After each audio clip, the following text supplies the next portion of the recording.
今期呢條視頻咧係特意咧請咗我老公嚟做模特，介紹我哋店鋪嘅3款嘅男裝頸鏈，而且啊3款都係經典喎。父親節快到啦，唔好成日講話生女錯茶樓，生仔錯榕樹頭啦。其實好嘅話咧，仔女咧都係一樣嘅。3款嘅男裝鏈啊，都係好經典噶。如果想要小克重嘅話咧，就可以介紹呢一條嘅蕭邦頸鏈。蕭邦鏈嘅話咧，一直以嚟咧都係經典嚟嘅，日常搭配咧好有時尚感。第2款啊就係珍珠盒仔鏈，全條都係實心嘅，而且戴起身我咧非常之舒適，一啲都唔會卡頸。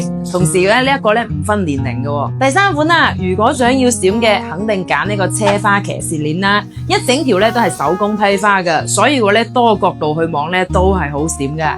3條頸鏈，你哋中意邊條？3款嘅頸鏈咧都係竹銀990，表面咧做咗電白工藝，同時做咗24寸嘅長度，所以咧穿脫係非常之方便。無論單戴或者搭吊嘴嚟戴咧都好好睇，你收到手嘅話咧係滿滿嘅質感。48年老鋪，銀色夠靠譜，好嘢唔走寶，點個讚再走啦！